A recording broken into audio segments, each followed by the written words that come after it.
Oh, welcome back, everyone. JAYBONE here for Smash This Podcast. To my left, your right, joining us tonight, special guest, everybody's favorite Mark. Tie his world order. Just Mark. That's right. What's up, everybody? What is up? How you been, man? Man, I'm good. I haven't seen you in a while. Well, yeah, it's been a little bit. I know you were kind of a regular on the Sunday TNI shows there for a little bit. I know, before it got too crowded. Well, we wanted to give some other people a chance, but I also had you on several weeks in a row to try to influence other people to come on the Sunday show as well. And be like, hey, yeah, and now we're starting to get a few people in here. Here and there. Wow. Well, and we had you guys had Critical Sting on last Sunday. Yeah, so Critical Sting's been on. We had Eric on the watch along. Critical Sting is in the chat. Look at that. Sting. Critical Sting. He heard the signal. Dude, how does he do this, dude? I don't know. Critical Sting, you're gonna have to up your mask game. Oh! All right, now I can take it off. Pew, pew, pew. Okay, it's hot. Hold on, I got to take it off now. Dude, I hate wearing a mask too when I'm out and about. All that was just for the Critical Sting joke.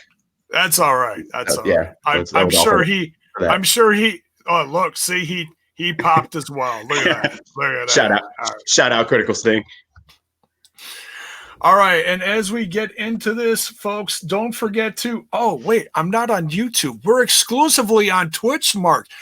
Hit that follow button. We are just a few follows away from the big 5-0. We are trying to get the affiliate. I figure it might happen tonight. It just might happen tonight. We're hoping and we're praying, man. So hit that follow button. Support your local smasher as we get into this Impact Wrestling Victory Road review. And for those wondering about the TNI one is going to come tomorrow night as part of the Impact Plus weekly show. The Sunday night, what does KL call it? Sunday dinner. Sunday dinner. Dinner. You know what? I probably will be bringing something that I haven't had on the show in a while. This is JAYBONE came through tonight. Look at that. Nice. Look at that. Nice. Good job, JAYBONE. We got the lollipops. We might even bust one out partway through this. We'll see what happens. Nice. I hit the treehouse during the main event, so I'm good to go. Hey. There we go. You're probably going to be wanting a few lollipops yourself. I could pass you a few if I can. We're at 42, folks. Let's keep that number going up. Let's hit that 50. All right, let's say hello to a few people in here. We got XB Dog. We got D-Back Cub with the big impacts. Actually, it looks so teeny on my screen here. One is we got Die Mauer 97. This is you, I believe. That's me. There we go. We got Hakeem Fullerton. Hakeem. RK Shuttleworth. RK Shuttleworth. I'm not botching any of these so far. We got TMS in here. What is up? It's exclusive to Twitch now. You're right. Stay on the Twitch. And for those wondering, we are probably going to be replaying this later in the week on the YouTube channel, just so it gets some plays on there. We want to keep that going as well. So, we got Eric in the house. What is up? What up? GS7 with the match time. Yes. Keanu, what is up? Amazing show. Both knockout matches and main event were epic. Dude, Absolutely. this show really was a lot of fun. Well, let's jump into this, shall we? Yeah, I've actually got notes too. Well, I don't have a lot of notes on that first match because holy shit, I was getting sick trying to watch it. So I was just kind of glancing up at the match during all that choppiness that was going down at the beginning there. Yeah, there is only so much we can really say about the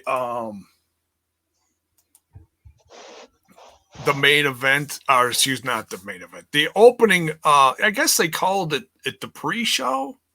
Is that what they were calling it, the pre-show? I don't know. I thought it was just the opening match, but I was too busy trying to figure out if it was my television or my internet or my feed, and then checking Twitter and seeing that Truck had posted, is it choppy for anyone? And then everybody kind of confirming, like, yeah, it's the feed. So I missed a lot of that first match. It was promoted as a free preview. I think they also put it on Twitter, on a Twitter box, as we call it. Yeah, outside the glitch at the beginning, it was a great show. It felt like it couldn't I mean, when it wasn't, like if something was slow moving on the screen, the HD looked great. As soon as they started like really moving in the ring, it went frame, frame, frame, frame, and it was like, oh. Yeah. It was like, the opposite of a bad strobe effect, Yeah, and then I don't know why that was like that, because the rest of the show was perfect. But I remember you messaged me like halfway through the match, like, dude, I don't know if I could do this. Yeah. Man, if they hadn't gotten that fixed, I don't think I could have watched the whole. I mean, not for want or lack of trying, but that was hard to watch. That was rough. But yeah, I see. Who was it that is a Critical Sting? Yeah, says the simulcasting. And I bet you that's it too. I didn't realize it was on Twitter. I wonder why they did that. Did they even? I mean, obviously, I'm a fairly decent Impact fan. Did they even announce it was going to be on Twitter? I didn't even see that. Yeah, they did say it was going to be like a free preview on Twitter, which was weird because I was waiting to see like when it was going to like officially appear on the Impact Plus site. And then even getting that going seemed a little, here's that word I love using of Trent's, wonky, because I kept refreshing the page. Same. And it just kept doing this, Yeah, same. kept like buffering, and I was like, oh man, this is going to be trouble. But it came through. It came through in the end. Yes.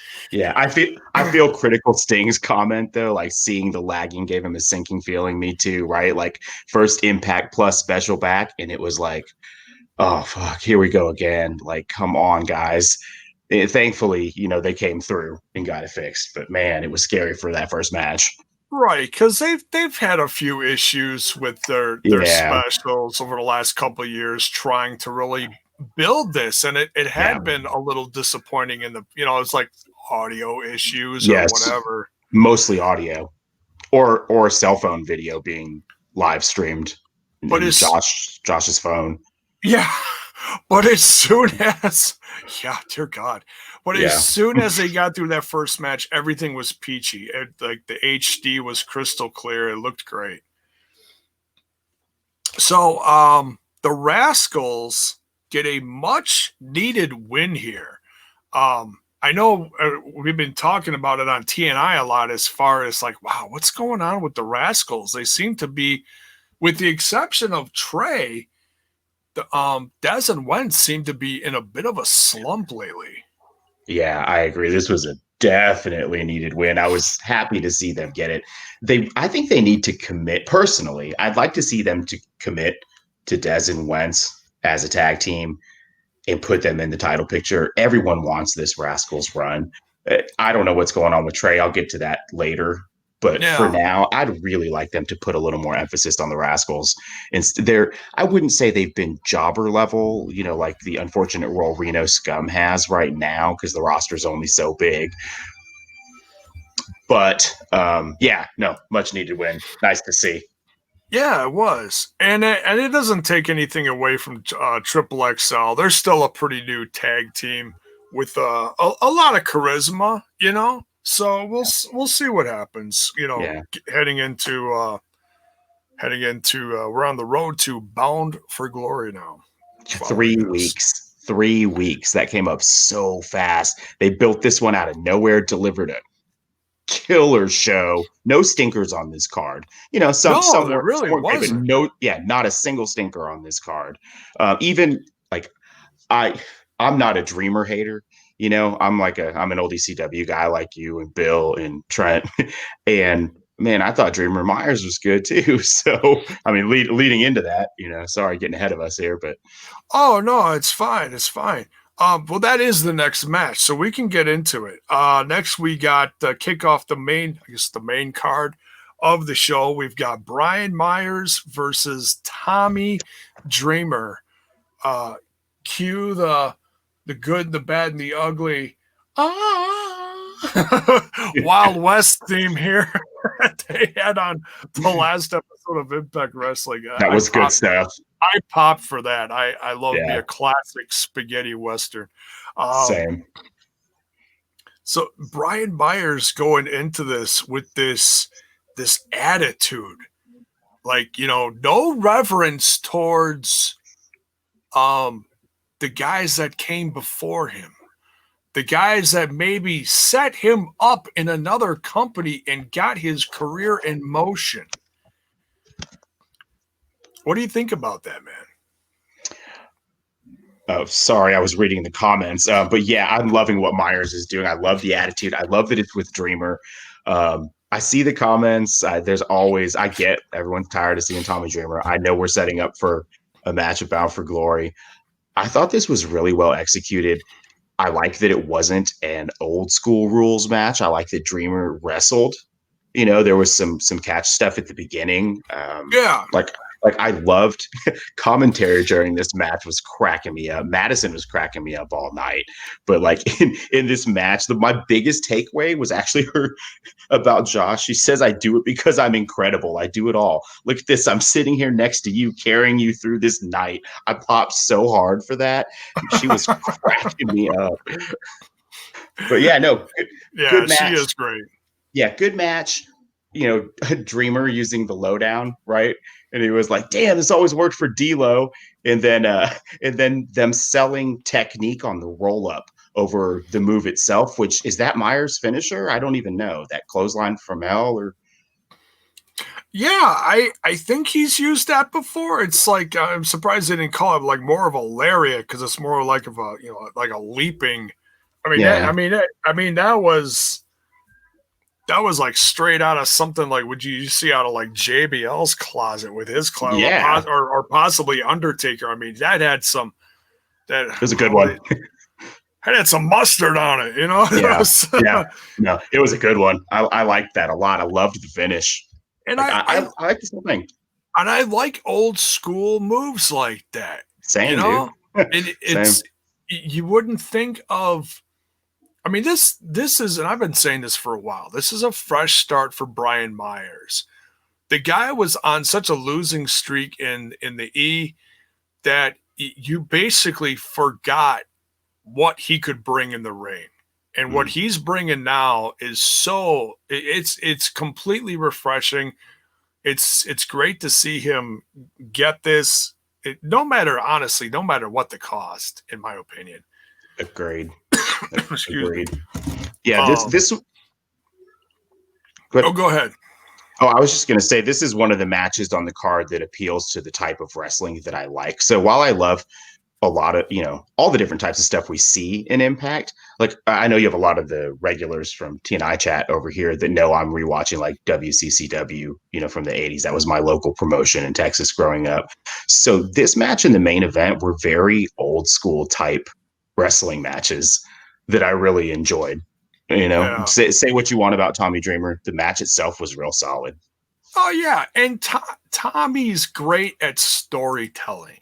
You know, Yeah, he can make you feel sympathetic for the old veteran and stuff like that. And it's little stuff like that that gets you on the edge of your seat for matches that maybe you're not so vested in, but halfway through this, you're like, oh man, you know. Yeah. This was that kind of match. He draws you in totally. Yep.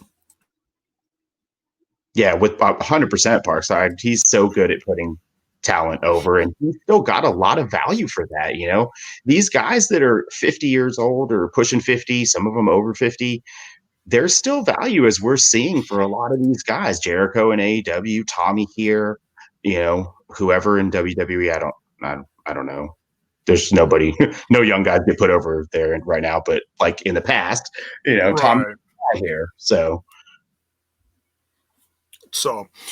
Brian Myers comes off with a win here, but this feud is not over. We are getting the rematch to this at this coming Tuesday.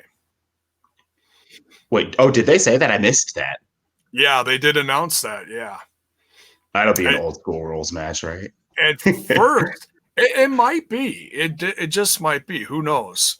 They might announce that last minute. And honestly, I thought they were going to announce a rematch for this possibly at Bound for Glory, but well, we'll have to wait and see on that. It could be a third, right? BFG could be the rubber. Could be. All right. So next we got a segment here with Moose. He's pounding on Impact Management's door, waiting for someone to answer. Knock, knock, knock, knock, knock, knock, pound, pound, pound. Scott D'Amore comes up behind him. Like something like straight out of the Three Stooges. Hey, I don't think he's going to answer.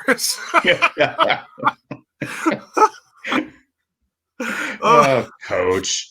Oh, I love me some goofy Scott D'Amore. Same.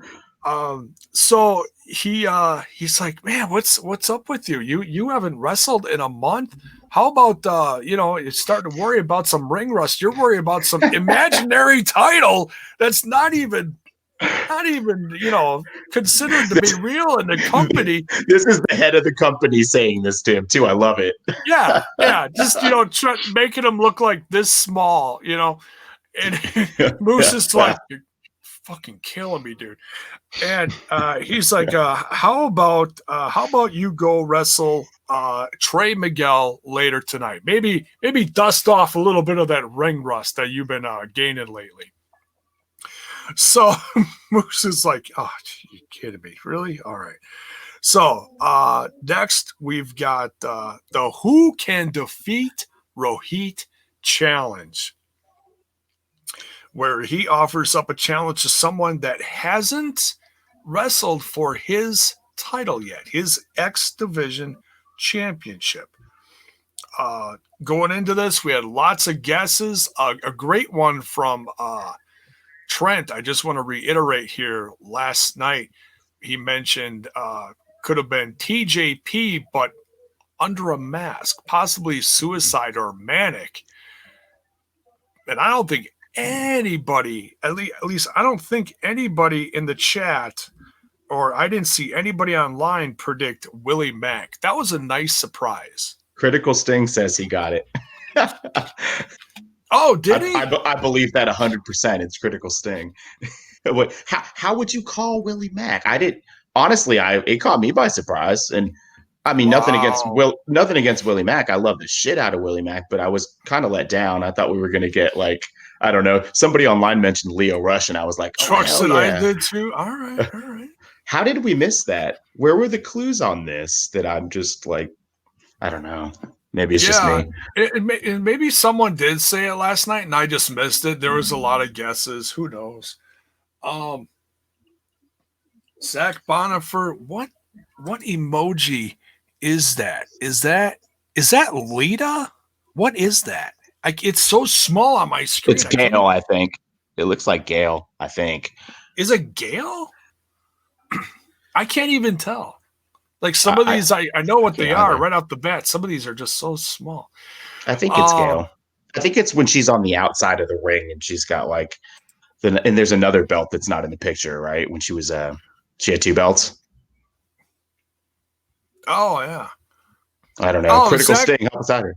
Zach says it is Lita. Oh, it is Lita. Okay, good call, JAYBONE. Wow, so we're putting Lita in there. All right, I don't know All right. about that, but okay. I'll put Lita over. Lita was amazing back in the day. Sure. Yeah, I did like her. I just didn't think we were going to be bringing There's another one. bringing her up here. He's putting another one in there. My goodness, what is up with that? The Lita invasion. Pop for Lita. All right, Zach. All right, so Rohit Raju offering out the challenge. Willie Mack comes out. I got to say right off the bat, I hate countouts, but I love Rohit. Yeah, in what he's doing here. Like he was just about to get back in the ring, and then he's like, you can see the wheels turning really quickly. Like, no, fuck it, I'll just stay out here. I'm with you. I don't like countouts. I'm not a fan of the dusty finish, but sometimes when used correctly, and we're all a bunch of marks for Rohit here. Like, let's face it, it was awesome. I loved it, man. He's going to hold that belt to Bound for Glory. I'm excited. I'm excited for what's next. I hope he keeps the open challenge running and finds ways to keep that belt every week up to Bound for Glory. Well, that's the thing. They did announce that this is coming up Tuesday. To defeat Rohit? He's doing it again. Yes. All right. I love this. I love it. So hopefully not. I'm probably jinxing it here. Hopefully not another count out, but we'll see what happens. I don't think they'll go that direction again. We'll get something else wonky. Maybe we'll see. I don't know, man. Maybe Raj returns or Gama returns or something and helps him out. I don't know if they'd put him back with go backwards with him like that, but who knows? I like how creative. That's the thing. He's on this singles momentum now. They can't do that. Yeah. I can't. Oh, I shouldn't say they can't. In my personal professional opinion, they shouldn't. And I don't think I'm alone in that one. I'd agree with that. I'm just thinking of different things they could throw out there to keep this belt on him. He's killing it. The mic time he's getting on this, he's wrecking it every time. Oh yeah, and that's the thing. They're finally giving him the chance to shine, and it's so good to see, folks. If you're new in here and you're digging the content, please consider giving the channel a follow. We are trying to get to 50. Huge goal for that tonight. So, all right. But your thoughts on this match, Rohit versus Willie Mack? Man, I like the way that Rohit worked a very traditional heel style, a lot of rest holds, a long, really overly dramatic headlocks, like an armbar float over into a crossface. It was very, very Lakers. Yeah, Lakers, fuck yeah. Oh, my kids are still up. Oh shit! Sorry. Oh, it's all good. It's all good. You beat me to it. Yeah, no, man, I liked this match a lot. Like, we saw all of the big Willie spots that make him so exciting. And again, I liked Rohit slowing it down, making it ugly, just working a real old school heel, talking tons of trash to the camera, just strutting. He's been so good, and this was just another continuation of that. I can't get enough of their push for Rohit. I think a lot of us feel that way, right? Yeah, he's got the shackles off and he's just doing his thing, and it's so good. And Willie's, Mr. Chocolate Thunder. He is amazing too. He's always good. Interesting to see him in this, because he seemed like he was really on the roll with the X division, and now, he's kind of like in between things. So I hope. I think it's too late for him to pick up anything right now on the road to Bound for Glory, but maybe, who knows? I mean, we don't know what match Rohit's gonna get as far as defending his X Division championship at Bound for Glory. Maybe Willie Mack will get another chance among several others. What do you think? That's what I'm seeing in the comments over here from Parkside 15.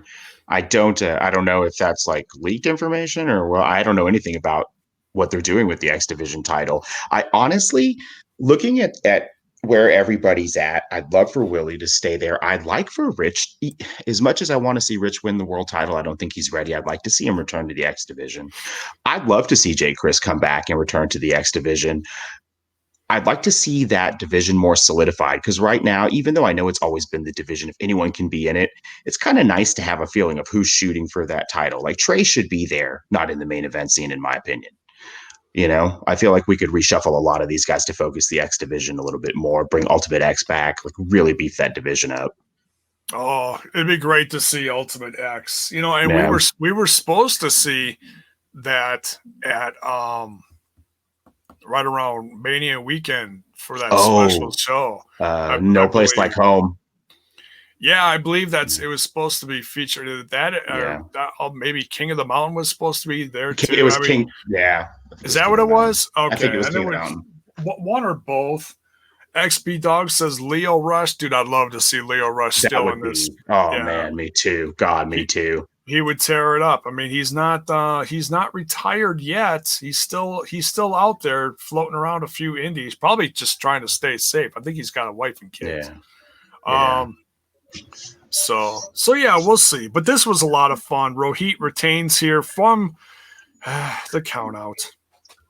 It was a good count out finish, though. I can live with this one. I can live with this one.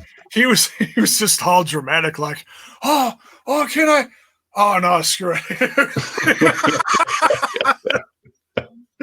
I had to crack up at that one. Oh man, I'm trying to cheer bits for you on Twitch right now, but I can't for some reason. I gotta hit that 50 first. Oh, is that what the 50s? That's why man. I gotta hit that affiliate, folks. That follow. Someone gift me a subscription so I can use the emotes and stuff. or I'll give. How do I give someone else a subscription? I should give somebody a subscription. How do I do that? See, I don't even know if you can do that without me being affiliated. Oh, okay. All right. I guess I can figure that out off air too, huh? Sorry. That's okay. It's okay. You mean well. It'll come. It'll come. All right. So next we've got Mean. Woo! My God, Gia Miller. Oh, I've been waiting to say that for a while. Talking to Callahan and Ken Shamrock. Dude, Ken Shamrock just looking like an absolute monster. Jacked. Just, dude. I mean, it's like he's been in good shape, but he was kind of missing for a while. So you forget. When he had his shirt off on Tuesday on Impact, oh my God, he looks like when David Banner would go to Lou Ferrigno as the Hulk. I mean, he's just gigantic and ripped and shredded right now. I can't believe he's 56 years old. That's insane. Like what? Dude, I hope I have a third of that when I'm 56. It's probably not going to happen. I mean, I've gained a little muscle mass in the last few months, but very little. It's hard as you get older, folks. It doesn't get easier. So just basically talking about how he's just trying to be so supportive of his best friend Ken Shamrock. That's my best Callahan right there. It's not quite as good as Trent's, but it's close. Pretty good. Thank God for all those years of smoking and COPD. Otherwise, I don't think I'd be able to do half of it. Yeah, thank God for those things. Yeah. I was a 21-year cigarette smoker, I think, something like that. I was a little more than that. Yeah. Terrible. Not bragging. So yeah, just funny. This whole new relationship, revived, I should say, relationship between Callahan and Ken Shamrock. They're really clicking. It's kind of weird. Mm-hmm. We'll see where it goes. Obviously, Ken Shamrock going after Eddie Edwards lately. Very interesting that no one showed up during the match in the main event. We'll get to that in a little bit. I just wanted to quick throw that in there. I'm going to have to disagree with a comment in the chat from Truck, actually. Uh-oh. I do think that they're a good pairing, but as much as Sammy's great on the mic, I honestly like Ken on the mic and as a promo. I think he's always been pretty solid. I don't really think he needs Sammy as a voice. I think Ken should still talk, but I'm good. I'm good with either way. But I do like Ken talking for himself. Yeah, but if he's got Callahan, he doesn't have to do anything. He could just be he could just be the beast. He could just be a monster. I like his promo though. I want to hear Shamrock talk, but whatever. I know this is all just leading up to our big Hall of Fame at Bound for Glory with The Rock, Dwayne Johnson on Impact Wrestling at Bound for Glory. So I seriously can't wait for that. Like, I don't care how long or short it is. It could be 10 seconds, and The Rock's going to be on Impact. Yeah, it's like, what? I know it doesn't even seem real. Like it literally could be 10 seconds. I'm going to pop like crazy. I mean, that's nuts. What Do you smell that Ken Shamrock is going in the Hall of Fame? Thank you. Good night. That's it. That's all they got to do. Yeah, right? Oh, man. It's going to be awesome. Oh, Lakers is digging it. I'm digging it too. Fuck yeah, Lakers. I can't scream. My kids are still up, but yeah. Oh, yeah. JAYBONE Downey Jr. I am never going to live that down. Oh, but man. She hasn't snuck in here yet. We'll see. I go jinx something there. So let's see what's next here. Okay, so Jordan Tenille. We got Tenille Dashwood. She gets introduced by Caleb with a K versus Jordan Grace. I gotta say this I didn't write a ton of notes for this event. One, I did write down for this. In my opinion, this is Tenille Dashwood's best match that she's had while in Impact Wrestling. Yes. But yes. all her, from start to finish, she went away, came back a little here and there. Combined all those times, this is absolutely her best match. Yes, and her second best match was on Tuesday with Jordan. Jordan and her are good together, 110%. Like, they look great together. And so maybe, if I'm remembering this correctly, so Jordan did a rope neck breaker tonight on Tenille. Didn't Tenille do that same move on Jordan on Tuesday, or was I like real high? I feel like she reversed that move. Yeah, and I was like, oh, that's a nice bit of storytelling if that is indeed what happened. Possibly, yeah. And I cracked one joke to you in our chat during this match, and look, and I say this all in jest. I love Jordan Grace. Oh my God, hell yeah! But she was obviously having a couple issues with her hair extensions tonight.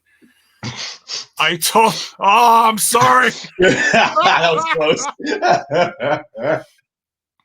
I said to here comes dad joke of the night. I said to Mark earlier, I said, dude, this match is unbelievable.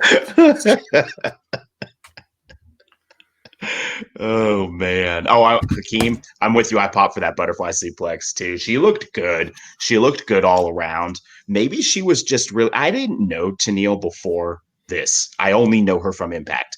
I have been like a very, very vocal critic of the money being spent on her for her contract. But if it continues in this direction, great. Her and Jordan looked fantastic. The only thing I don't like is where I know Jordan is back to the bottom of the card, but what is she, a jobber now? Like, she hasn't had a win in a long time. Like, please give Jordan some positive direction soon. Yeah, and she will, and it just honestly it shows how good Jordan is too, because we have been, here's that word, we have been very critical of Tennille's performance in the ring, you know, since she's come to the company. Some matches have felt really good, and there's been others that just didn't feel like they were flowing well. She has not had a bad match with Jordan Grace, you She know, hasn't. Yeah. and that's a compliment. Like I said, that is a compliment to Jordan Grace, that she's that good of a worker, that she can maybe work flow with Tennille Dashwood to highlight her stuff. You can slow down a match. Let Tennille, here's a little poetry. Let Tennille be the heel. You know, she wanders around outside of the ring, and this is a compliment to Caleb with a K, too. You know, he's taking selfies and pictures throughout the whole thing, and so they kept going back to him and back to Tennille and back to him and back to Tennille, Yeah. and it was a great combination. I'm pleasantly surprised at how good of a pairing this is. It took me a second. I'm like, oh god, what the hell are they doing with Caleb? Because Caleb is really good in the ring. We know Well, this. he still gets to work. Well, I mean, under does he? I heard that maybe once he might have filled in as the suicide character for AC. He might be. My point is there's a potential outlet for Caleb with a K to work. So yeah, but no, you know what? I'm with you. I'm with you. At first, when they did this, I got the people's eyebrow from me, but the strength of the story, including the backstage bits, particularly the one where Jordan stopped them on the way out the door after their great match on Tuesday. Yeah. I like this whole thing. I want to see Jordan Tennille go to Bound for Glory. It's doing a lot for Tennille for me. And man, I can't put Jordan over enough. Like, and credit to Tennille, I have to assume that this is improvement over the last year since she came to Impact. But even her matches with Taya weren't good, and Taya has good matches with everyone because she's that good. So, Do you think we're going to get one more? I hope so. I hope we go to Bound for Glory with this. I really do. I think we need a big knockdown, drag out, like 20-25 minute match between these two. Like I'm loving it. I don't know. I think I'm scared to see Tennille leave this feud and go to someone else because I don't know if she can have the same caliber of matches with someone else. Now, and I know that the ladies' tags have been teased an awful lot over the course since around the time of Slammiversary.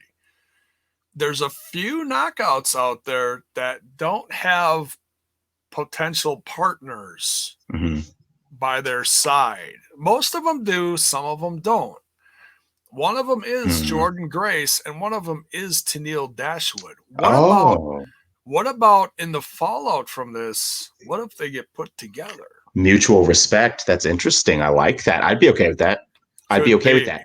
That would actually fulfill my request to keep Tennille working with Jordan because I think it's a good pairing in terms of chemistry. And who knows, maybe they could carry that. I like that. That's good stuff. I like that. And it would also be, how do I say this?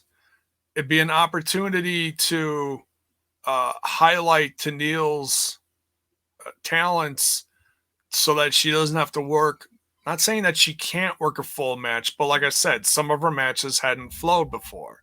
So if you put her in a tag situation, maybe it would work a little better.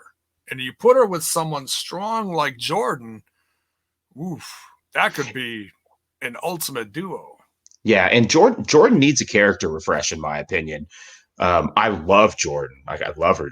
She's great. But I don't really think of her character as having a solid, defined direction. I mean, yeah, she's thick mama pump because she wrestled with Scott Steiner one time 2 years ago, and she's really strong. But like, I kind of want more out of her. So maybe Tennille could bring that because Tennille is obviously a very character-driven gimmick. Yeah, whether it's working or not. She has grown a lot since, though. She has Very grown much. a lot. Yeah. Yeah, Caleb's done a lot for that too. Yeah, as well. Yeah, for Yeah. both. Yeah, Yeah. absolutely. Iron Man 30-minute match between Grace and Dashwood. Wow. Book it. All right. All right. All day. You can do that on the inaugural knockouts show that Explosion should become and be only a knockout show. Oh. Yeah, that's how that should start. All right. Maybe. Who knows? More attention to the ladies, not a bad thing. We've got the best in the world in Impact. Might as well highlight them even more. This is true. So we got Tennille Dashwood coming out with a win here. Yeah, we'll have to see where this goes from here. Next, we got the unsanctioned match between Reno Scum versus Rhino and Heath, trying to get that jobby job. Your thoughts on this match? I felt like there was some interesting storytelling going on here. So I didn't write down a lot of notes. Honestly, there was some stuff going on in the house and I was in and out for this one. So I didn't see a lot of it. I did see Heath isolated in the ring a lot. Yes. Yeah. And then I saw the hot tag.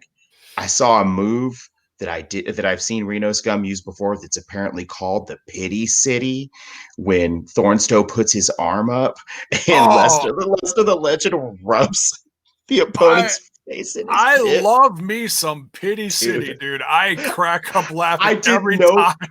I love that move, but I've never caught the name before. Like, I guess I've just always overlooked the name, and I popped for that. Like, I guess I'm a noob.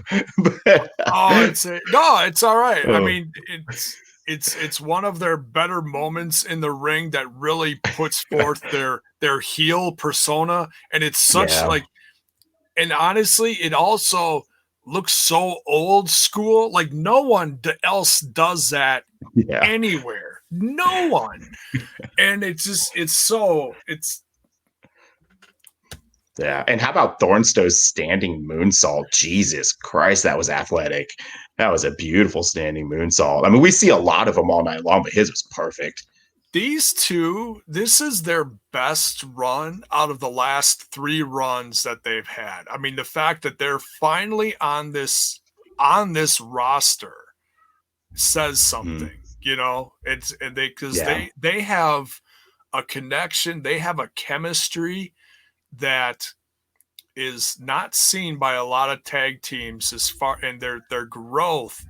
You can see it over the last 4 years since like early 2017 when this company was really kind of going through some tumultuous times, and they were really trying to rebrand it. They had new owners and everything, and they were bringing in new faces like the LAX, like OVE, you know. And well, those were the only 2 tag teams carrying that division when I first started watching again. It was really just those 2 teams I started watching on Pluto, and they would air like the last week's episode or whatever.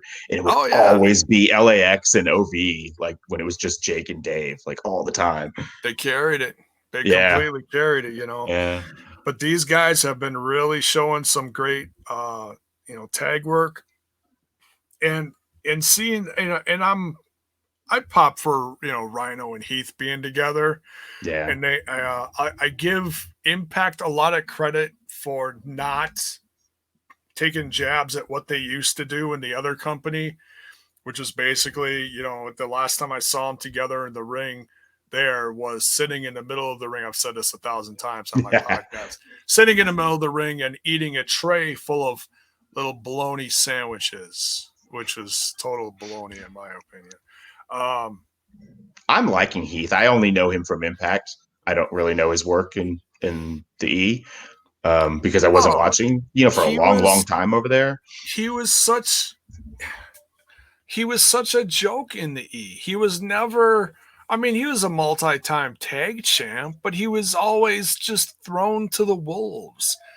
And the fact that he's jacked out of his mind now, and he's given a chance of some freedom and a fresh start. You know, guys like him and Brian Myers, I am 1,000% them being on this brand and just given the opportunity to do something new. You know, are they going to get to the top of the brand?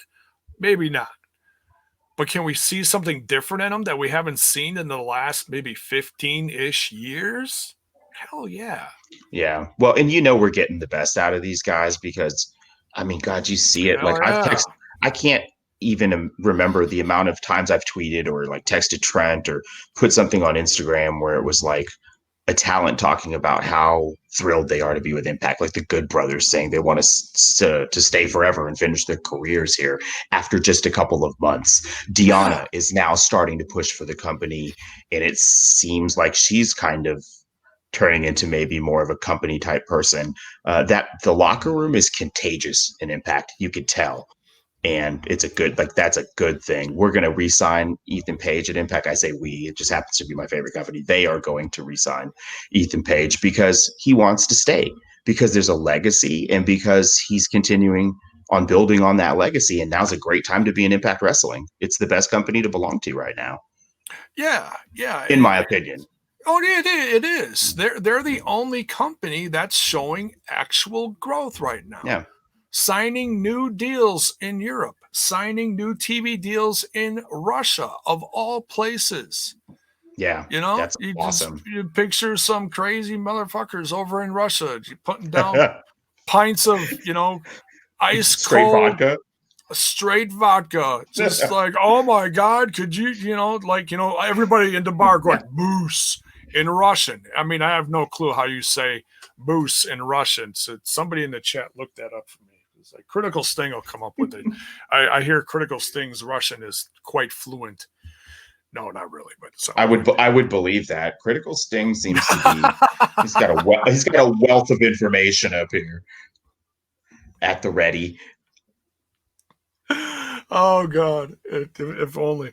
But yeah, Rhino and Heath get the win. I tell you, it wasn't looking good for a while because the story they were telling in the ring with Heath getting beaten down continuously, could not find, dude. How many times did it take him to find that corner? Dude, the corner. I did like that storytelling. Over here, and then he was over. Oh no, wrong corner. Over here. And then he tags himself back in. It was good. The fatigue story was a good one to tell. It was because you're like, oh God, is he gonna get the win? Because if he gets that win, that's a sure sign that he's gonna get that contract. If he doesn't get that win, what is Scott gonna do? Is Scott gonna play the sympathy card and be like, you fought pretty good. We'll sign you. No, Scott's not that kind of guy. I don't see Scott being that kind of guy. I mean, kayfabe and all, but Scott, absolutely. It's like, no, man, you got to get that win if you want to sign it on a dotted line. Well, let me ask you, was he that kind of bumbling fool who lost, like in his character in the E? Did he lose all the time because of dumb mistakes? Because that's what I thought they were telling here was like, oh, he was isolated for so long. He got out of the ring, didn't let himself rest long enough. And I thought he was going to lose because of it. But then they had him still win with a really cool looking finisher. I don't know what that was. It looks neat, though. Like that, they did say the name. What finish he was. What I did notice is that they used some fresh music after he got that win. Yep. I thought that was nice. I don't think they've played original music for him before. I think actually the first time he came out before Rohit was champion, remember when he beat up Rohit? I think he had music that time. Maybe. I thought he came out quiet. Like did just he? walked out, just came out to the ring during Slammiversary, yeah. Huh. Wake up call is the move. Critical Sting says, I speak Spanish, not Russian. Russian. Okay. That is tremendous. The wake up call. Oh yeah, okay, yeah, the wake up call. Yeah, great finisher. Yeah, cool move. I like it. Oh, he says they played the music when he faced Moose. Okay, I'd have to read. Okay. No music at Slam. Yeah, I didn't think he had music at Slam. He just came out and like jumped the fence and said, "Hey, I did a jobby job," or whatever. So yeah, congrats to Rhino and Heath. Great match. Good Yeah. storytelling this one. Scott D'Amore meets him after the match and says, "Hey, how about we put some pen to paper? How about we, in the words of Russo, talk some turkey?" So I liked looks like that a lot. it was. It was a nice moment. We didn't have to wait till Tuesday. I Yeah. mean, Well, we're it gonna gave have it a to. big match feel too. Like it was a big deal. Like normally you'd have all the wrestlers back there, but because of this shitty pandemic, you put the boss back there and it still feels like a big moment. Yeah. In our cases, in the E, Heath lost a lot, not really because of stupid mistakes necessarily, but I gotta say, there was a point where it was right around the Raw anniversary or something, and there was like a month of Raws in a row, 4 or 5 in a row. Heath would come out there, and a different legend would come out every week, including Lita. Yeah. One week, funny we mentioned Lita earlier. Lita? Lita came out and An destroyed. intergender match? Yeah, or I don't know if it was necessarily a match. They just come Oh, out and okay. they just destroy them. You know, Yeah. but they did this time after time after time. If you look back on Heath's social media on Twitter, he had a promo where, like, once he became a free agent from the E, and it highlighted all those little things, like all those losses where they made him look like a complete fool. I mean, as much as he liked it at the time because he was getting that spotlight, to get nothing positive out of the end of it, yeah, that's humiliating, Yeah. So, Well, I did see that he was the last guy to work Animal before he, like in his last match or something, during that stretch where they had like old people come back, like old wrestlers come back, and he would job to them or whatever. He yeah, When Animal passed, I saw that floating around. So that's like one of the few things I'd seen. He had long hair and looked totally different, but that's pretty cool. At least he got to work a bunch of Hall of Famers. So yeah, that's cool. yeah, in a much shorter Sid Vicious. Yeah. Oh But yeah, I remember that. Oh yeah. he looked like a foot shorter or something. No, I know he had broke something back in the day, whatever it was. Yeah. I don't get this. I like Lakers comment. I'm with you, Lakers. Oh, I hear you. I know a lot of people can't stand the E. I still review them just for something different, but yeah, I hear you. I They're mean, they're I very watched. inconsistent lately. Yeah, I watch the women's matches. Sometimes I'll fast forward through the women's matches, or that's about it. But There you go. So we'll see Heath get signed on Tuesday or maybe. Tuesday. Oh, you think maybe I don't. I something's don't know. gonna? I don't know. I don't know. I mean, Oh, Demore never said I'm going to sign you, right? He just said we'll put. Oh no, he did say we'll put pen to paper, didn't he? he Okay. did, but Okay, maybe he did. But I mean, who knows? This is Impact Wrestling. Anything could happen. There could be ODB could return and team up with EY to make them have another type of match for yeah. You never know, man. It's Impact Wrestling. oh my god, I mean, we've seen people die and come back from the dead here.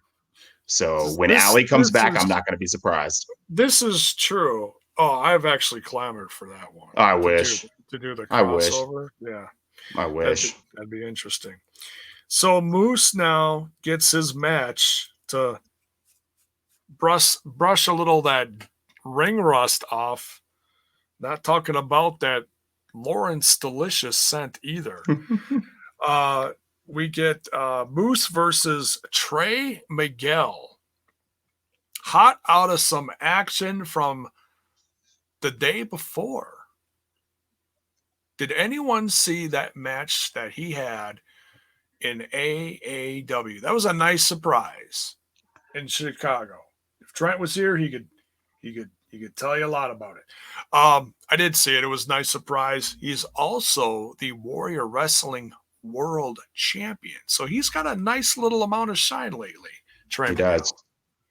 That picture of Interesting. him and Zach in the ring at Warrior is really fantastic when he won the belt. That was like my moment of the week, a nice heartwarming moment of the week. Yeah, yeah, that was something. I was pleasantly surprised. That was really something. Yeah, I did buy AAW Alive, but I haven't had a chance to watch it yet. I've been hooked on, WCCW, and I need to make some time for Alive, but it looked like a good show. It was a nice card. So Moose versus Trey Miguel. Man, Trey Miguel, I don't think I've ever seen Trey Miguel slaughtered throughout a match and have this kind of comeback before. Now, Yeah. now granted, there was a little bit of, I'll say, visual interference from the likes of Yeah. EC3. But Yeah. I'm torn on that end, man. Like I love Trey by Victory Roll during Victory Road. I thought that was cool. yeah, But that interruption was not well executed. I didn't think. It just I don't know, man. I didn't like that ending. it was interesting because throughout the whole match, they kept. Hang on a second. They kept saying how unfocused Moose was throughout this whole thing, and that he just kept just beating the crap out of him. Could have finished him probably a lot earlier, Oh yeah. but Oh but yeah. he's so focused on someone else or something else getting his title back, his title, getting revenge on EC3 for getting it back, and he lost that focus, and that's why he lost that match. So that was interesting how they told that story. Yeah, I do want to address what's going on in the chat too. Hakeem and Critical Stinger talking about the history here. They didn't mention it on commentary. I thought that was weird. It was weird for them to return. I had a problem with this whole thing, honestly. When Demore booked it earlier in the night, I just kind of shook my head and I was like, man, I don't understand why they're going back to Trey Moose. We've seen this. He's feuded with the Rascals twice, if I remember correctly, right? Um, it, Trey, you could have used someone else in this spot, I think. Trey needs to go back to the X division. Why is he getting a win on Moose via victory roll? I don't know. This whole thing sat wrong with me. Like, I hate to be a Debbie Downer. The match card was great. The night was wonderful. This is the one match that now that I'm looking back more at it is making even less sense to me. And I just don't see what it did for anyone in it other than you could have done this EC3 bit without doing this match in this way to Trey. I don't know, man. I don't know. Am I off here? Am I way No, off here? I understand it. I Yeah. understand. Yeah, I mean, we'll agree to disagree. I'm not, Yeah. that's okay. We don't have Yeah. to agree Oh on yeah, definitely. everything in this review. That's fine. Um, you see it one way and I see it another. Yeah, it just doesn't make sense though what I'm saying. I Like hear I don't you. know if yeah, okay. Well, I don't know if I mean what did you think about the follow up with where, EC3? there's, yeah. What Oh, did you think about that?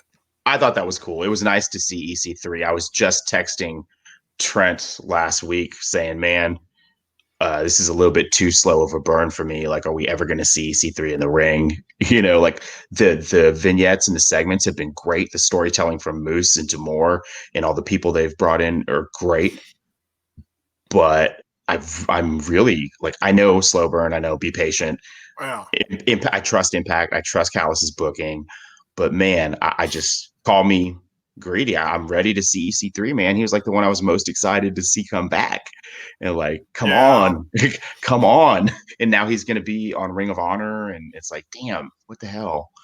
So cool vignette. But man, Yeah, it was a cool outside. He went into the truck to, find out that that EC3 wasn't in the truck. And it was weird. Um and he gets it, the interference that, that he heard like inside the truck was was strange too. Yeah. He cranked something from somewhere. That was cooler than what they did in the ring. They should have done that in the studio for the interruption, like made it louder and more like jarring. Oh, like that could have been the Yeah, thing that had him fail. Yeah, like the whole Okay. EC3 that came up, it was just kind of like, why would Moose be so I don't know. It just didn't come off well to me. It didn't come off as believable. I mean, I know this is wrestling, but No, it I shouldn't have hear been ya. enough. It shouldn't have been enough for a victory roll by a guy who's been getting the shit beat out of him for 15 minutes straight to be able to pin Moose, a dude who outweighs him by 100 pounds and is like arguably, should be the world champion. No, I completely understand that. I completely understand that. It was like I said, I felt it was nice to see Trey to get the win here. It was interesting how that happened. It's going to be even more interesting, I think, in the long run to see what happens Tuesday. I know I said probably over a month ago. I was waiting for that cinematic. It's got to be something cinematic, something outside. Waiting for sweet old Auntie D to walk alongside EC3 That'd be awesome. next to that burning barrel outside, flames shooting up, and there they are, just staring into the fire, just like, yep, it's time, and they just, just drop it right in the flames or something like that. I'm waiting for something crazy like that to happen. We'll have to wait and see. I'd be totally fine with Auntie showing up. I don't know. I think it'd be a great little callback. And now's the time to do it. If not with EC3, then who? It's got to be now. Yeah, and I'm not saying that she's got to come back for like on a regular basis. No, just it'd be a great little way to, like, he said he's got to end that storyline. It'd be a great way to do it. Yeah, have her at his side while he does it. Yeah, and she gets that little nod of, yeah, it's time. Go ahead and do it. Book it. Oh yeah, we'll see. So yeah, Trey gets the win here. We get the production truck segment, and EC3 just cold knocks him out outside the truck at the little pre-ceremony to the fallen TNA title. We'll have to see what happens on Tuesday. That belt is mighty fine, isn't it? God, that's it is. It's a great looking classic belt. Yeah. Yeah, I'm not really a belt fan, and I've never purchased a replica or anything like that. But man, that's a sharp belt. I like it a lot. Okay. It looks better than our current world title, in my opinion. Which I like the world title too. I like the Impact World title, but man, the TNA title. Oh, it's like a whole nother level. I think they've all looked how they've improved them over the last few years, giving them new fresh coat of paint, and it's completely changed some of them. It's great. I like it. Yeah. I feel you, Terrence. I feel you, man. I've been real disappointed so far, but have faith. It's Impact. Yeah. So now this next match, my God. Wow. There's a lot going on in this match. Fatal 4-way. It's a nice little sneak preview, sneak peek. I don't know how you say it. Little preview to what we're going to get at Bound for Glory with the 4 tag teams. So we got one from each tag team here in a Fatal 4-way for, I guess you could say, bragging rights going into Bound for Glory. There was nothing on the line. Yeah, there was nothing on the line. Yeah, just bragging rights. Just a nice little dose of psychology for everyone. If you get the win, momentum, and it's a little bit of one-upsmanship. Yep. We got Ace Austin with Fulton out there. We got Josh Alexander with Paige. We get Alex Shelley with Sabian and Carl Anderson with Todd Gallows out there. Man. So all 4 men that came with eventually get ejected. I think we saw that coming a mile away. Oh yeah. Well, commentary kept trying to push that narrative. I can't believe this hasn't broken down. This is going to break down. Why hasn't this broken down yet? Okay, Yeah. Madison, we get it. It's going to break down. you, you can smell it coming a mile away. I do love Madison. She's so good. I was rooting for Ace Austin in this. I saw that, Hakeem. And I mean, I didn't really care who won this, but I was just kind of rooting for Ace because I felt like out of all of them that had something to claim in this one, if Ace won with Fulton, they'd have a nice little momentum boost. Be like, oh, well, all of you had gold, but guess what?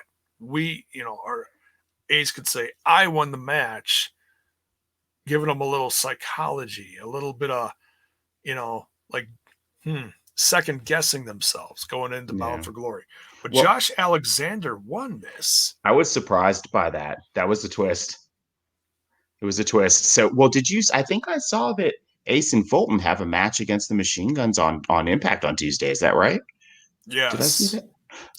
That is coming Tuesday. So that's strange booking, right? You have Josh go over before this, but you're going to put the belts on the line on Impact with Ace and Fulton, who didn't go over? I don't think the belts are on the line. I think it's just it's just something to keep the momentum for all four teams. Okay, that makes sense then. That makes more sense. Yeah. Okay. But yeah, everyone looked like $1 million in this one. I can't say anyone looked flawed. Ace was great with his always trying to pull the card out of his sleeve. Josh bringing it with the power and the craziness with Paige outside screaming throughout the match. Alex Shelley, geez, man, dude, where is this fountain of youth that Alex Shelley has found? He could be the best fucking wrestler on the planet. That dude is so good. He looks like he's in his mid-20s with 40 years of experience. He is incredible. Like when him and Anderson faced off and then they popped up and he pulled the machine gun out, I popped so loud for that. That was so cool. Like Alex Shelley is, I wonder how much time he spent in the ring tonight out of those guys. I feel like this was an Alex Shelley match for the first, I don't even know, half. I mean, he's just the way he, twists them up and everything. And Sabin had a little part in this. He was probably the most conservative outside of the ring out of all these guys. Honestly, almost a tie between he and Doc Gallows. Doc Gallows just, holding, Carl's beer, sipping a little beerski out there. Carl Anderson, man, the guy just impresses me more and more. I mean, I've seen him throughout the years, and of course, I've seen him tag with Gallows in the E, but they never really accomplished much. I mean, they did get the tag titles very, very briefly. I feel like it lasted like a week. It didn't last long at all. I was watching them. That's when I was still coming back to wrestling, and I did see that run, but they never impressed me in the E. I did watch when the announcement was made that Impact had signed them. I went back and I watched the G1 that Anderson was in, and he is a hell of a wrestler, actually, and I can't wait to see more solo stuff from him. Oh, yeah. And the fact that these guys are just total Impact Wrestling. They are absolute company guys. They put it over every chance that they get. And to have names like this do that, I know some people might not be sold on them yet, but just give it time because I'm one of those people who didn't have a very high opinion coming in. Yeah. They won me over almost immediately. By the time that the first Talking Shop of Mania happened, at the end of that night, I was like, geez, I'm so glad these guys signed. Like that Talking Shop of Mania is kind of what put me over the edge to like, wow, this is brilliant. Like these dumbasses are great for this company. Yeah. I mean, they're funny. They're great in the ring. They're understand hilarious. Ring psychology. They can do it all. Yeah. They just maybe bring it a little different than everyone else. Well, Anderson can wrestle and Gallows looks the part, and that's enough for me.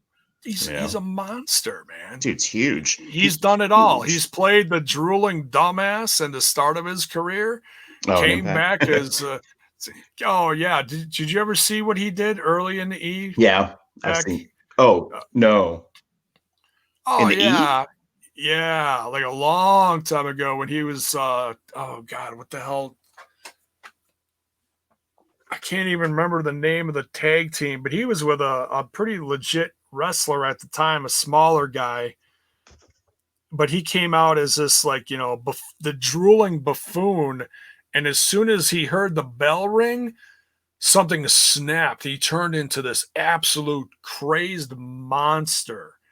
And that was his gimmick. And as soon as the bell rung again, he would settle right back down to, you know, Festus is what Critical Sting is telling us. It's Festus with Jesse. Yes, Jesse and Festus. Yeah, I don't even know that gimmick. That was in the E. Yeah, that was a long time ago. You'd have to go look up the footage. It was funny as hell, and it worked for a while. But I mean, obviously, there's only so much you could do with that. And then they split them up. But my goodness, that was, I think the best part of that was their entrance theme, biscuits and gravy. And it was like some really goofy Southern rock, kind of almost James Storm sounding theme. It was, yeah. So yeah, crazy. But yeah, I know we're getting way off on a tangent. Yeah, I know we are. We need Ingrid in here. Tell us. Yeah, right. Let's keep it on pace, guys. Josh Alexander gets the win in this absolute I'll call it a slobber knocker. I don't care. Dude, via double underhook pile driver. Fuck yes. That was a hell of a finisher. I want to see more of that. Yeah. Yeah, absolutely. I'm not crazy. You know what? I will say this. I don't think I've ever said this out loud. I love the shit out of the North. They're one of the best tag teams in the world. I'm not a fan of their finisher. I wish they'd get a new finisher. It looks goofy to me. But I can't wait, as much as I love the North and these two guys together, because I feel like they're the classic like Jerry Lewis and Dean Martin tag team. And by that I mean Josh Alexander is the straight guy. He's the Dean Martin. Ethan Page is Jerry Lewis. He's the funny guy. He's the mouth, you know? He's the mouth, but he still has an absolute crap ton of talent behind him. He can back it up. Oh, yeah. But I can't wait to see these guys in a single run. I'm just both of them chomping at the bit, because I've seen Ethan in a solo role back in 2017 in Evolve. So I know he can do it. He is absolutely capable of doing it, and he's in the best shape of his life right now. So, oh my God, yeah, he's shredded. He looks great. So we'll see what comes out of this. This is going to be an interesting to see how this all comes together on the road. We got 3 weeks to go till Bound for Glory. Man, Parkside is the encyclopedia of wrestling knowledge as well. He says here, some move Josh beat Speedball in Destiny. Man, oh man. Hey. Critical Sting says Gallows is legit really entertaining. Yes. Totally. Totally. Critical Sting wants to see Karate Man versus Shamrock. Yes. Page doing this new Karate Man thing. We'll have to see if that actually makes its way to my God. Impact Wrestling. We'll see. Please make it to TV. Please make it to TV. Maybe following Bound for Glory. Oh, we'll have to see what happens. Karate Man versus Shark Boy. Oh, dear God. Oh, shill, yeah. Now we got Brian Myers backstage with Tommy Dreamer, and it looks like this coming Tuesday, we are getting another Brian Myers versus Tommy Dreamer. Tommy Dreamer trying to teach him some respect.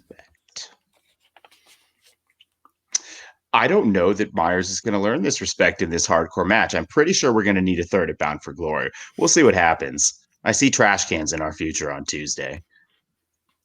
I wouldn't be against that, you know, and it might even end up with a surprise coming at Bound for Glory. I got a feeling we're going to see some new faces at Bound for Glory. Oh, I think so too. Yeah, you mean pertaining to the Myers Dreamer feud, or just in general? In general, because I don't know if that's absolutely going to go till Bound for Glory. If it does, fine. Yeah. I'm all for it because I love Tommy Hmm. Dreamer. The guy knows how to tell a story. And it's look, these 3 weeks are going to fly. So we'll see what happens. We'll see what happens. Yeah.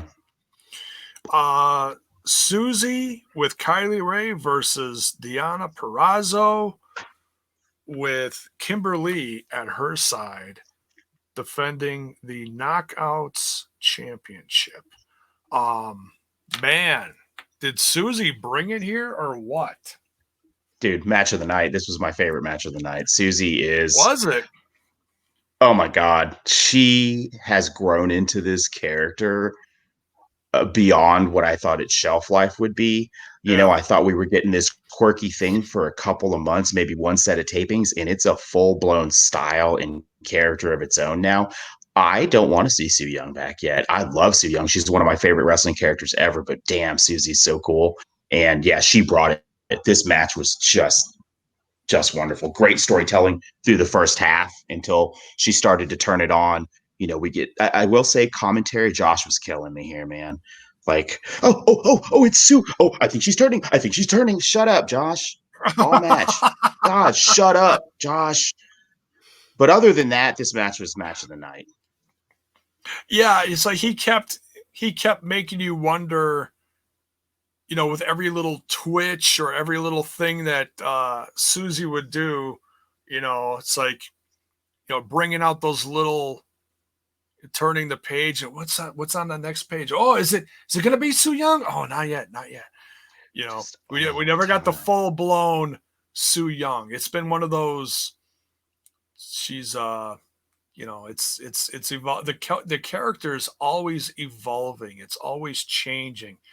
You think you're getting this childlike character, and then all of a sudden, out of nowhere, whoa, we get that little bit more of Sue Young shining through. Yeah, this was a lot of fun. I mean, Susie really brought it, Man. and this is Deanna. one. You go ahead. Sorry, can you hear me? Oh yeah, yeah. Oh, okay. I was just gonna say Deanna is, the ways she can work an arm might be endless. Like, she has been impressive from the second she stepped in. I actually knew her from NXT. Um, and I knew she was good, but like, I know you watch NXT as well, right? Like, I never saw her Once in potential. a They did while, not. yeah, Yeah, they did not. I don't watch it currently because it's not very good right now. But yeah. when she was there, I was watching because it was great. And she just didn't. The roster was too bulky at the time, and she just didn't have Mm-hmm. any opportunity there. And thank Crom that Impact Wrestling signed her. I remember popping for that first vignette, and she has been fire from the moment she set foot in this company tonight. She has. Dude, how many arm bars? How many ways can she hit and work and strain and pull an arm to work into that sick fucking finish, that double Fujiwara armbar? What did they named it? I mean, just sick. She's so good. She's so good. She They're both so is. good. It's unbelievable how she just got lost in everything, and she just absolutely gets to shine here and show her talents. She is absolutely one of the best on the roster. I mean, it's all subjective. You can say Oh, she's so who's the good. best here, this gal or this gal. But yeah, absolutely. It's just the way she can just twist you up like a pretzel and Yeah, hand your arms back to you back at the end of the match, like, oh, here, you'll need these down the road. yeah. Uh, She fits into to the division because she's got a very strong character. Like, yes, her in-ring work is definitely the star, but you can tell that she's put a lot of work into her character and the development of this virtuoso with the outfits, and her gear was absolutely sick tonight. I loved it. Great gear.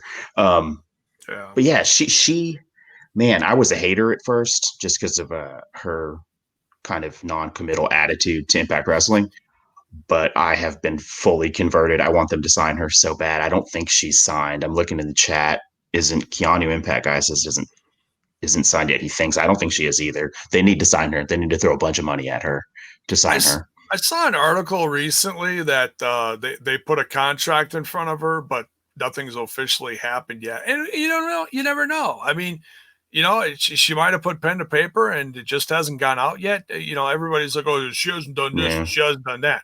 Do you know? No, nobody really knows, So everybody can say, oh, well, my sources say, shut up about your sources. Shut the hell up.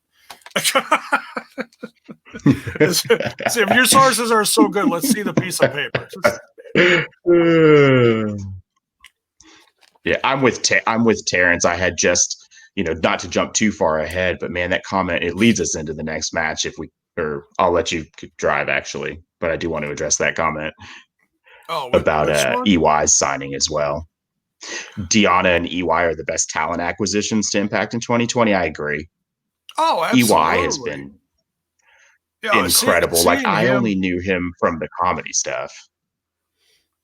Oh, and that's the thing. He's done everything from the psycho to the comedy to the underrated guy that's working his way up the card. He's done it all. That's the great thing about him. Whatever you put in front of him, the guy's gonna just nail. But yeah, just to wrap up this one. So in 3 weeks, they didn't. Well, so Deonna Perazo does retain here in a hell of a match. One last thing I'm going to say, it's been very interesting to see Kylie work with Susie, because sometimes you can't tell if Kylie's just being just a good friend prodding her along, or is she trying to bring out Su Yung? That's what's interesting here.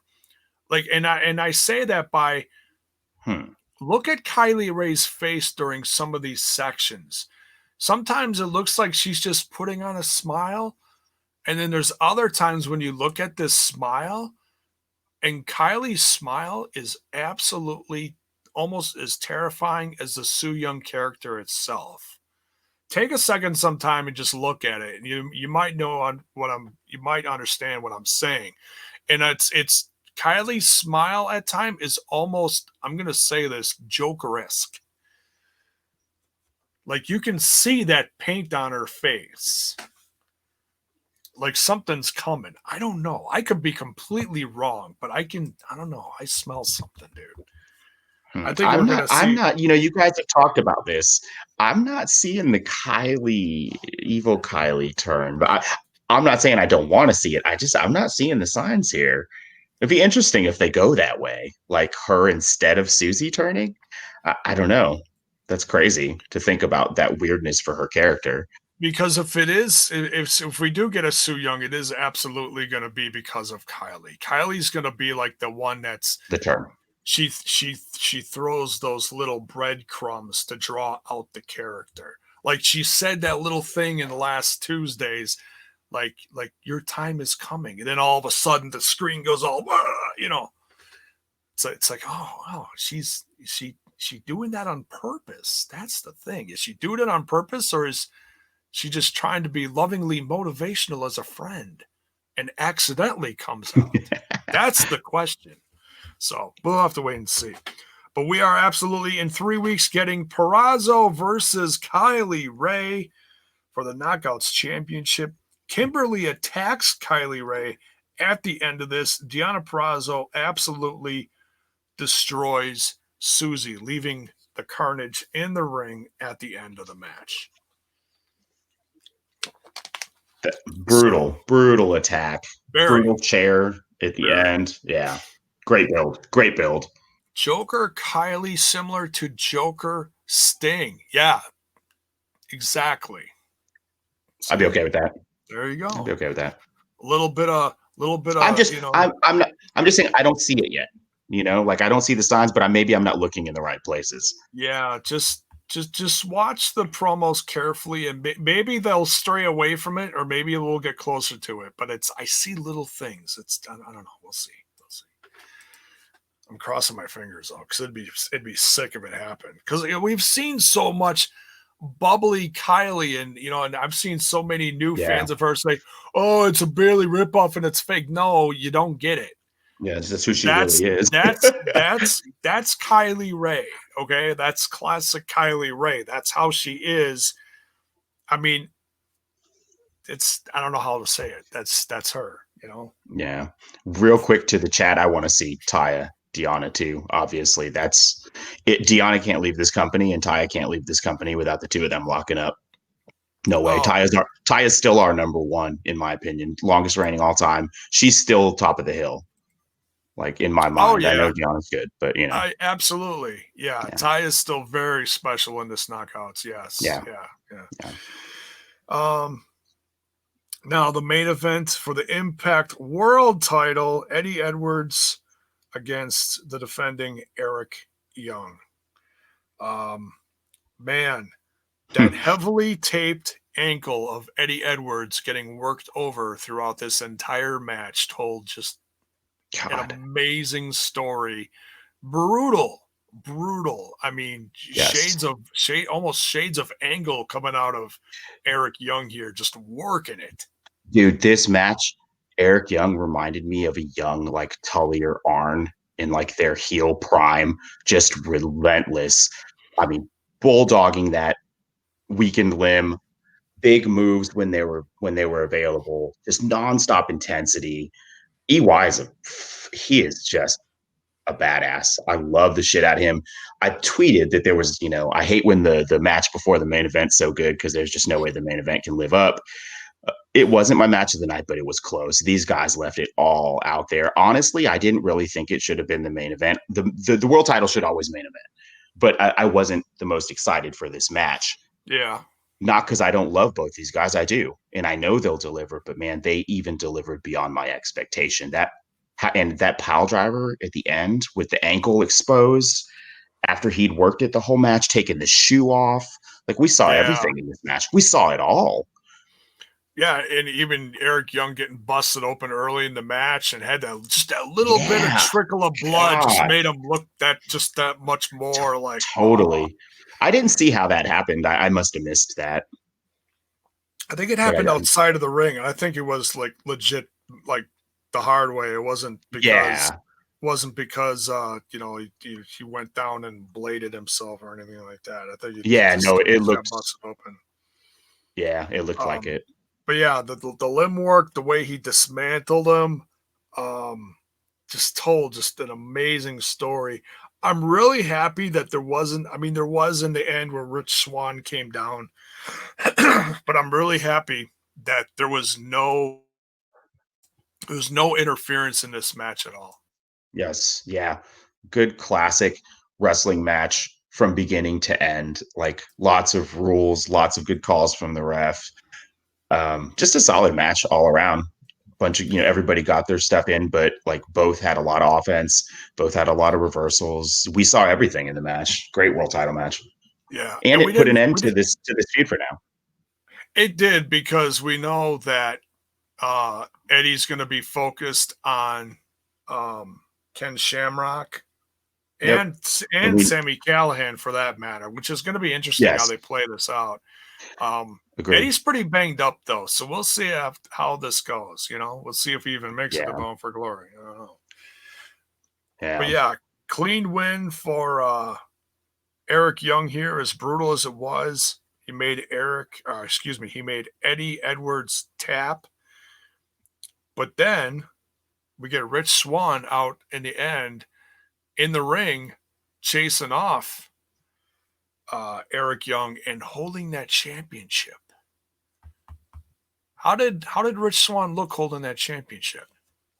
Did you feel like, oh, this feels right? Man, I could see it. Yeah. So as much as I love Eric Young as champ, man, so I could totally see Rich as the world champion. I would love to see it, but not yet. Because I'm enjoying this EY run way too much to see it cut off now. I want EY to hold this belt, I don't know, for a year. Like I've been a very, very vocal detractor of the top of the card in Impact for the last year and a half or so. X Division, knockouts, tag divisions have all been fine. to great. Top of the card has struggled. Now the top of the card is fantastic with EY there. I don't want to shake the boat, rock the boat. As much as I love Rich, I want him to win the title, not a Bound for Glory. Okay. I don't know. What about you? Do you want to see Rich taken now? Part of me does, just because it's a great comeback story, with like a Yeah. big positive finish to Bound for Glory, seeing where the start of the year started out horrible for Rich Swann, and to have it end, late October towards the end of the year, have it end on such a high note, have that, it's like nobody saw this comeback happening. Slammiversary was a beautiful surprise, and this feud between Eric Young and Rich Swann has just been so crazy intense. Um, Yeah. so I mean, I can see it, but I understand why, there's a lot of people. Yeah, see, like here, Keanu's like, I'm not sold yet. XB Dog, EY should beat Swan. I hear you. I Yeah. completely see that side of it too. You know, so Well, that is so. Keanu Impact guy just made another comment that's exactly how I feel. The top of the card has been weak. With EY there, I feel like he can make anyone else feel like a legitimate contender. He's doing double duty on Edwards and Swan so well that they seamlessly set up the Victory Road card built around EY like yeah, that in one episode of Impact. Everything that's happening at the top of the card right now is what I have been begging for since Johnny left the company. So I'm not going to talk any kind of shit on EY. I want him to be our champion for a long time. He's doing a fucking great job. I love he is. Swan. He's a I love very Eddie, but dude, he's so good. We're lucky. yeah, We're so lucky to have him. I don't know how they fucked him up in the E, but I heard he was on main event and shit like that. That's crazy. barely, That's barely. crazy. That's crazy. Chasing chasing through the building after the 24/7 championship, getting a whiff of that. Of the 24/7 championship? Yeah, Oh, that's yeah, not even a real belt. yeah. It's our Yeah. truest comedy bit. It's Yeah. that's what EC3 was doing for a while too. It's Yeah. so sad. It's That so is sad. sad. Yeah, not to hate on EC3, but he ain't done shit since he's come back. But EY's the guy carrying the company right now, and he looks good doing it. I love Yeah. EC3. I love EC3. Do Oh, not get me wrong, but man, EY is the man right now. Whatever they're paying him was worth every single penny, and Vince McMahon's loss has been our absolute gain. oh, he's absolutely shining to So show good. for him to show off what he can do, what he's capable of doing, to have a company like Impact put the championship on him, absolutely shows everyone else, be like, hey, this is what you could have and should have done with this guy. Yeah. Watch him now with this championship, and maybe you'll not do this with some of your other card. I mean, it's inevitable, but yeah, and I've said that about several guys that just sit on the wayside, just get buried every fucking week like Ricochet. You Yeah. know, Bob it's Roode, sad. although he had a title Yeah, match, but he did. I mean, but I still the didn't think same this, gimmick. They didn't even clean him up. They didn't even like put a new coat of polish on him. They just sent him back out there the same. You and he know? lost. So it's like, okay, Yeah. then what do you do with him? Yeah. Can You we know? can we just fucking get Bob Roode back, please? Like, uh, of all the people still stuck there, he's the one I really want to come back. That'd Yeah, be nice. between him and James Storm, it's a tie for me, honestly. Because Yeah. they can both shine so brightly on Impact in what could be their last run, because they are Yeah. getting up there in age, but they has a strong, um, older legend presence on the roster, with a young up and coming, guys like Ace Austin and Fulton, tearing it up. Um, Page, all those guys, just Yeah. tremendous. Yeah, having a So veteran presence is always. I mean, Saban coming back is huge. Storm, I'm not a Storm fan. I know it's shocking, and I never really have been. I wasn't an AMW or a Beer Money fan, but oh, okay. but I think that Storm is a great locker room guy, and I think he's a leader, and I think he's a legend in this company. And to get him back would be a huge get. He shouldn't go anywhere else. No, and the fact that another company just kind of was like, no, guess we're not going to do that right now. It's like, hey, why not? Bound for Yeah. Glory, boom, get them. Yeah. I think I agree with you that we're bound to get some surprises at Bound for Glory. There's no way that signing frenzy at Slammiversary, I don't think they blew their load in one night. We're going to see some more stuff before the year's over here. Yeah, and that's the thing. You can't do all that in one night for something like that. So yeah, we'll see. I think we're gonna get maybe one or at least one or two more. We'll see. I think so too. I'd like to see another knockout added before the end of the year if possible, so that when they launch the all knockouts explosion, they can have a stacked roster. Well, they just lost a significant one, so why not? Who did they lose? Oh, Katie. Hey! Hey! I'm gonna miss Katie in that weird way. In a weird way, she really found her groove towards the end there. She did grow on me towards the end. I will admit Towards the that. end, Yeah, and yeah. I'm a lifelong RVD Marq. He's one of my all time favorite wrestlers. But Sure. the money that this frees up is good news for Impact fans. I think. I mean, we know that Scott and Don know what the hell they're doing. They're going to go out and take whatever you want to. I don't know what RVD and Katie were making, but you put that money together, you can go sign somebody great. Go sign Leo Rush. Absolutely. Yeah. And you could throw that extra money at guys like EC3 at the end of the year now, Gianna Yeah. Perazo, to help make sure that Taya, they Paige, Moose. Taya, yeah, your veterans, Rosemary, yeah, all of them. Rosemary's re-signed, I think. Is she okay? I think so.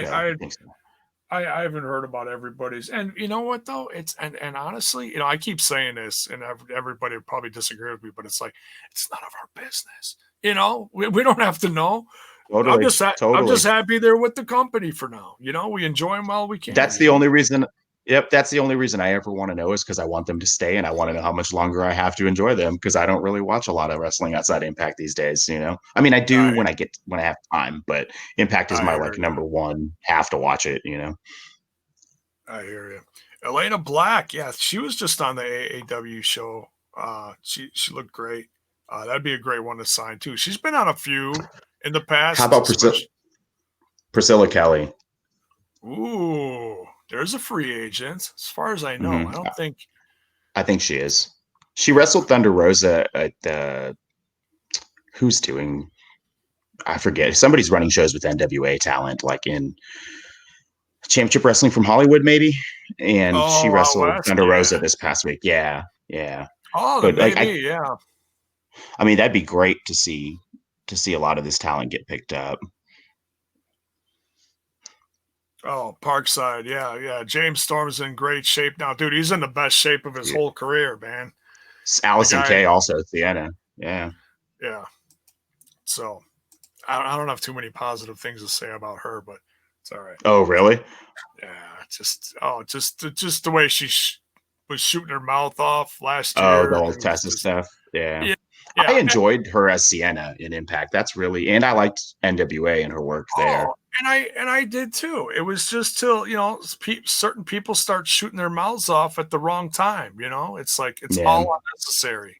It's all unnecessary. It's like, wow, you could help build up women in the industry instead of trying to drag them through some mud.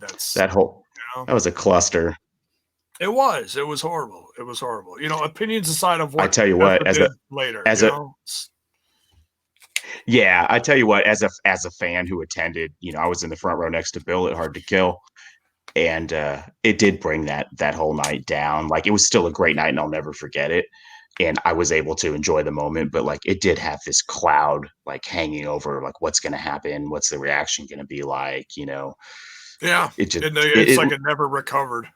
Yeah. And then we all know what happened with the belt after that, but that's oh well. Yeah, it is what it is. The company's in a much better position now. So. Our world title has some shine to it again, finally. Oh, absolutely. Sammy, tremendous amount of shine. I was happy to see Sammy get it, but let's face it, that was a bridge run to get to Tessa, and it sucked. I want to see Sammy get another run. So, you got to go back to Johnny to get a real good run, I think, at this company at the top, and we're seeing it right now, and I'm really appreciating it for what it's worth, given the last couple of years since I came back to watching Impact. So EY for president 2020. I think we're going to see that championship back on Sammy by the end of next year. You think so? I hope Absolutely. so. Yeah. What's nice about Sammy, though, my favorite thing about Sammy as a wrestler in general and a character is he doesn't need a belt or to be in a title picture. Like, you can put him anywhere on the card, even at the bottom, and he's going to shine. He's just that kind of wrestler. Like, he's truly a talent. He's an Impact flag waver and flag bearer, and I love the shit out of that guy, too. And that's the thing. People said that about him for 3 years while he was with Impact Wrestling, and finally it's like, you know what? Can you please give this guy a championship because he's done so much, you know? He deserved it. At some point, it's like, it's time, you know? Yeah. And the way he won it, like, I was never a Brian Cage guy. Sammy made Cage look real good in that match. The 5 pile driver spot with the second row pile driver. Shit. Oh my God. Like, I've gone back and rewatched that match several times. Oh, dude, watching Brian Cage get pile drive 5 times, so awesome. God, that was a good match. See, and I love Cage. I loved him in Lucha Underground. And I liked him in Lucha Underground, actually. Yeah. And that's where I became a huge fan of his. And unfortunately, his championship runs on and off throughout Impact Wrestling were tainted, you know, by injury and whatever. But yeah, those 5 pile drivers, Jiminy Christmas, awesome. Cage running up the cage, and like he hit the apron in one step, the middle of the cage, and then vaulted over the top to get in the ring when Sammy locked the door to start that match. That was like the most fire fucking main event to start a television broadcast on a new channel, and Impact tore it fucking down. That was such a memorable match. It was such a memorable match. It was beautiful. Yeah. Hell yeah. Yeah. In a world title on TV. You gotta love it. Gotta love it. And we don't get that much. You know, we got it back with Sam, and we got it again with EY. Shock. Yeah. Very cool. Very cool. They've given us a lot to be happy about in the last year as an Impact fan. Hell yeah, man. It's great. It's great. Great roster, top to bottom. Millard's comment. Brian Cage just pulled a hamstring listening to your comments. Yeah, no doubt. You rank that right in there with Kevin Nash practically as well. Who's a worse champion, Tessa or Cage? They were both shitty. Tessa was worse. She defended once against Taya on TV, as far as I can remember. I think that was her only defense before. You know, some of it was out of her control, but whatever. Yeah. It was still a shitty run. As memorable as that was to have her do that, I think it was down in Mexico, too. It was interesting, but yeah, it was, yeah. Was it? Yeah, I think so. Yeah. Clouded by controversy. Crazy.